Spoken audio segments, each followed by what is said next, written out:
Back in 2022, I was coaching, but I thought to myself that I needed to build a business around my coaching. However, what I really focused on was just on building a repeatable marketing machine, also called a funnel. And I made a big mistake by doing that. I joined a brilliant program. It is a mastermind coaching program. I'm sure you've heard a lot of these different programs. The program that I joined is really great. It's from Jonathan Courtney from AJ and Smart, and it's all about facilitation. So facilitation is and is going to be a big thing in the future. And I thought this is one of the keys that I can develop myself as a coach. I've been running workshop already for 2 decades, but let's get even better at running workshops. There's a little bit of a problem now. As I join this program, which is really good, it's well done, there is these regular calls, there is a course, there are static things, there is a community, I can engage with people. I start thinking to myself, I want to have that too. I want to offer that too to my clients. And apparently there's nothing wrong with that. But follow me along. I want to offer this to my clients. Not only that, I don't want to just offer a course, a community, mastermind calls. I want to sell people exactly how Jonathan sold me. And this is where the big mistake begins. The good thing is, this is a great facilitation program. And this is also a great funnel. And this is a funnel that has made a lot of money. The second good thing is that I asked Jonathan for permission.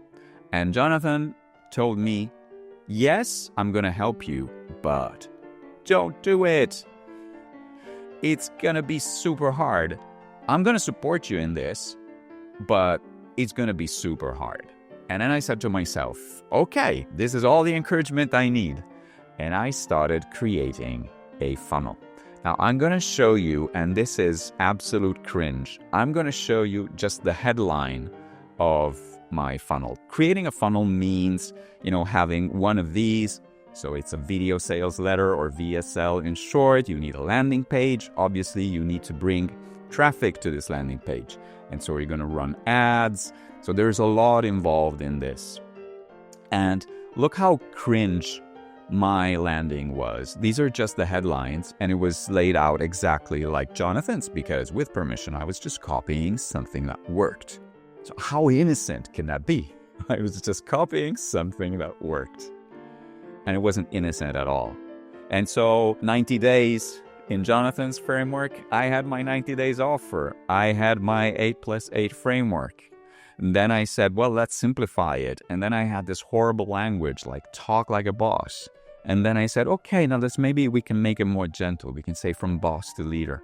But it was still, not something I'm proud of. I'm really not proud of showing this slide to you. What's wrong with funnel hacking? What's wrong with copying a model? What went wrong for me, and what might go wrong for you? And why is this a good example of why we need a third way of answering these questions? Well, the first thing is that I completely moved my attention from my craft as a coach, as somebody who helps people, as sparring partner, to the marketing.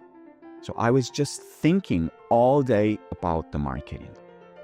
And the second problem is that instead of thinking about the marketing holistically and putting my craft first, I put the marketing first. And the marketing was a paint by numbers kind of framework where when you unite the numbers, you always have the same shape. Okay, as long as you follow 1, 2, 3, 4, 5, 6, you're always going to get the same shape. And this creates absolute sameness in the market. And in the case of my offer, which is a very personal offer, these are the things that I've discovered, that I've explored in the past 2 decades. They all lost power completely. They become oversimplified because this 1, 2, 3, 4, 5, 6 steps Russell Brunson style funnel was imposed on top of me. And this created the first rotten apple. But the subsequent rotten apples were due to the fact that then I was operating ads, I was operating a video server, but I was editing video, I was creating VSL, so I was scripting them, and I was creating landing pages, and then I was measuring the conversions, and I dealt with pixels, and so on and so forth, and so many operational tasks that I lost completely. I completely lost the big picture, where I was going, what I was doing. I totally lost myself in doing this. I spent 2 years doing it. I invested over 100K in ads, and at the peak, I had a 2-to-1 ROI. Okay, so at the peak, I had a 200% ROI. And then if I factored in all of the work that I put in, I was just spending money to get the exact same amount back. And you get the feeling, oh, look, I'm spending all this money, so I'm doing, I'm operating. And then you get money back. So you say, oh, I'm doing something right. But actually, in the end, when I measured the performance of my funnel, it was more around 150%. And basically that means that you're making zero. Okay, you're just having cash flowing in, cash flowing out, and you're not really running a business. So let's pause for a second. What are we doing here? My name is Matteo Cassese. I help entrepreneurs turn problems into growth, and I do that in 2 ways. 1, with coaching, and 2, with speaking professionally. Now, what we're doing today is we are starting a journey together. This is the first of a series of videos that I'm so excited to shoot because I want to show you that you can run a business that you can enjoy. And in the meantime, you can make an impact. And to do that, the key is to learn about yourself. But I want to do it in a way that is non-esoteric, that is practical, that is grounded, that is simple, that is visual. And I'm very excited to do this with you. So let's go into these 2 figures, these 2 characters. I'm not the one who defined the entrepreneur as an opportunistic doer. There's way more famous economists that did that, like Schumpeter. And I'm not even the one that defined the entrepreneur as a philosopher of action. It was a French economist in the 1800s that did that. But what I've noticed in myself, and what I notice in a lot of my clients, I would say 100% of my clients, that there is a split in the middle between these 2 figures. We need both to operate. The philosopher has ideas, and the opportunist has processes. The philosopher is talking to one customer really deeply. Opportunist is talking to hundreds of customers, and they need each other. But who are they? What are they representing in this visualization?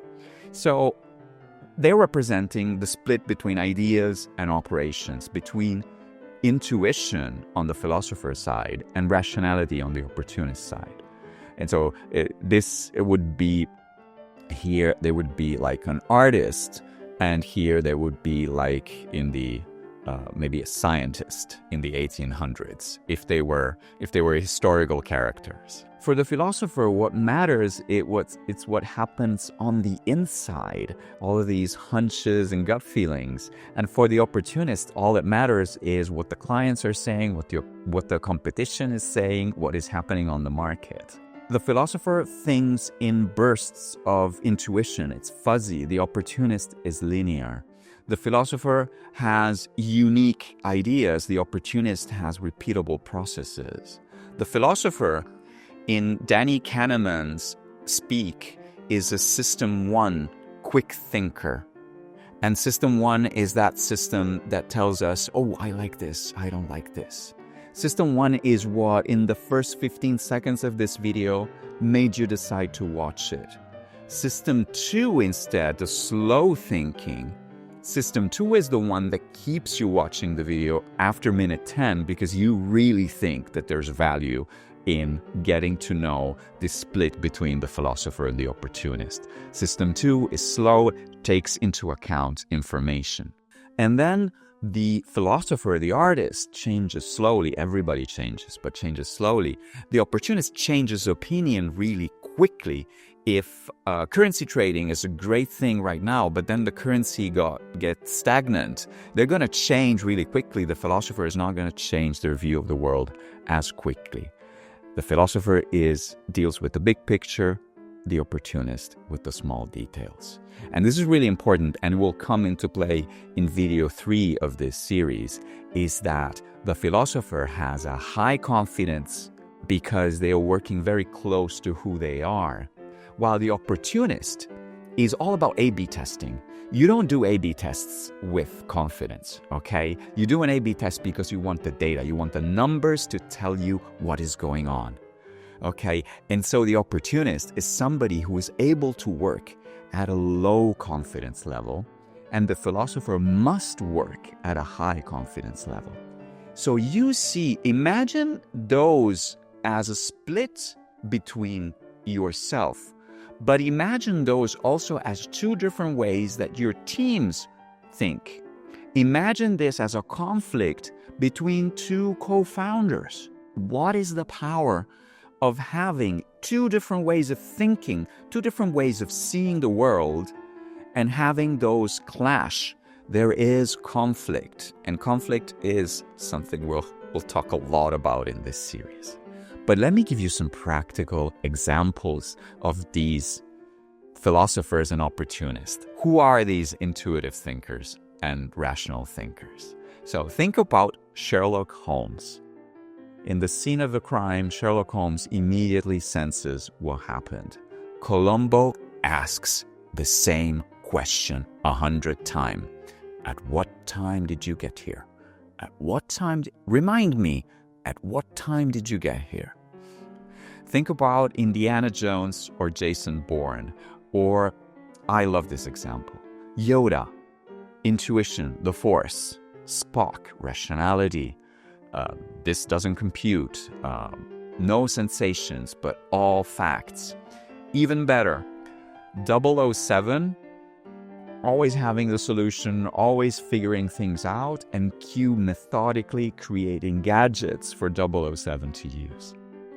Steve Jobs and Bill Gates. Before that, Nikola Tesla and Thomas Edison.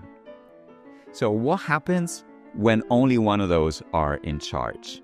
If you have the opportunist in charge, basically always busy, out of ideas, questions everything, obsesses over numbers and the competition. If you have only the philosopher in charge, there's no operations, you're not making any money, starts a lot of projects that don't finish, changes strategy all the time, and ignores the competition. The philosopher is not making any money. I don't think the opportunist is making a lot of money long term. They're making a lot of money short term. They got to get together in order to have vision and operations. Trade these two things and have them both at the same time. And so this is why we need a third brain. Before we get to the third brain, I've compiled some resources below. You'll find all of these slides. You'll find some added resources that I'm creating especially for this series, also based on your feedback. So look at the link below and download these extra resources. Now, there is something I need to talk to you about, and that is a very deep concept. But to explain this deep concept, let me tell you about a dream that I had. In this dream, I was a public speaker. Strangely enough, I'm a public speaker in life. So I dream as well of being a public speaker.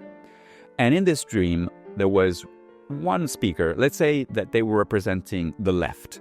And then there was a second speaker, and then they were representing the right. Some kind of political debate. And then I was invited to speak. And I was enthusiastic to speak. And I was presenting a third opinion, a third view, an alternative view that wasn't the left, wasn't the right, and it wasn't against the left or the right. And it was really appreciated by this auditorium.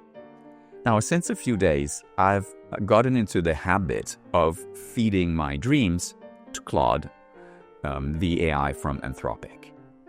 And so in the morning, I will voice note, and then I will upload this to Claude. And when I uploaded this dream to Claude, what came out was, oh, yeah, sure. What you experience, it's what Jung's defines the transcendent function. And obviously, when you see these big words, you get really scared most of the time.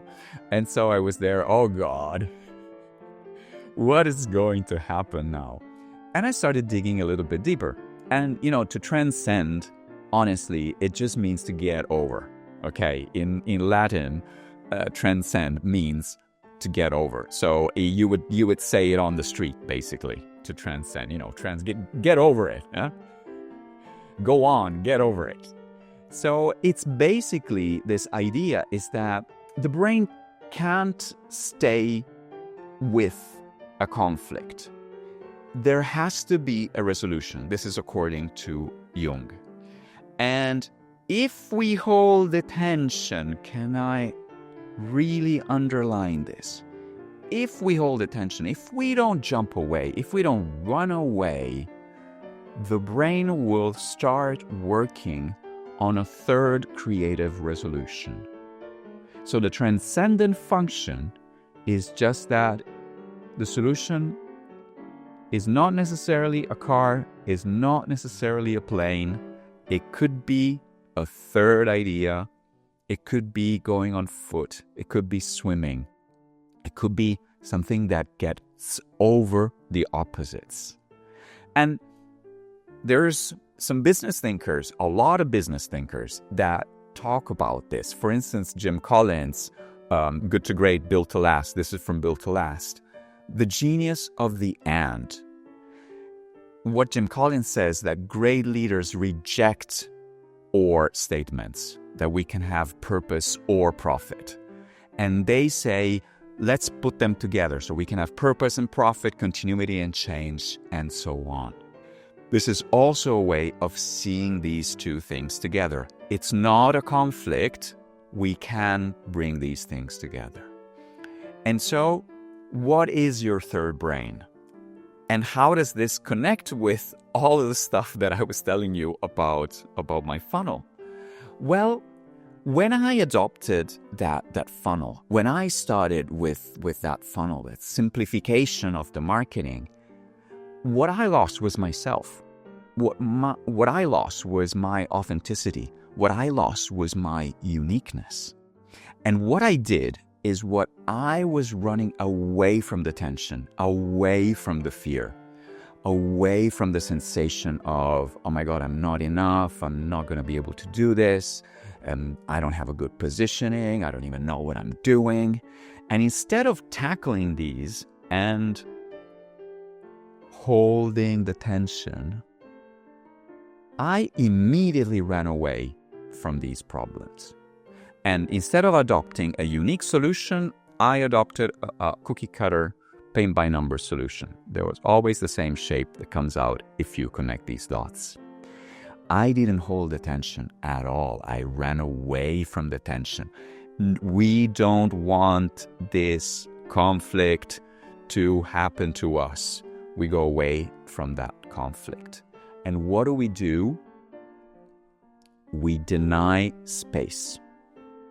And so whenever I have a problem, immediately I want a solution. Whenever I'm in discomfort, immediately get me my phone.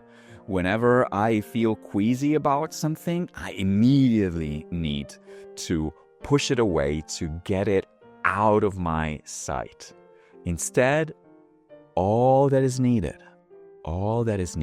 is to hold the tension. But holding the tension is really hard.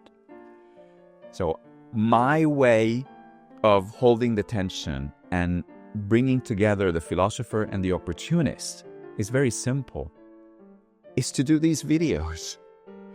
Because this is a way for me to reinforce my unique positioning and my philosopher nature. But it also something that gives me scale, because I'm creating a video once, but it's being watched multiple times. And it is my creative solution. And it's not a paint by numbers thing, because I'm going to create my content in different ways, in ways that are totally unique to everybody else. I will do the things that are required of me and that I don't love. I will create short form, vertical video, which I don't love. But I will make sure that 80 to 90 to almost 99% of the things that come out are my essence and are unique and are not repeatable, and AI can't do them, even though I do everything with AI, but AI on its own cannot do these things. But the way that I got here is by spending a lot of time in the gap and being very happy in the gap. And this idea of the gap will be the subject of the next video of this series. So you've watched the first ever episode of Entrepreneur Journey. We're going to have lots more episodes. Download the resources below. At least there are going to be slides. There's going to be so much more. But I'm going to create something really good around this. So it's worth following also by having all of the resources. And as usual, let me know and let the algorithm know if this is working for you, if this is adding value, and do it by liking, subscribing, and commenting. And I will see you in the next one.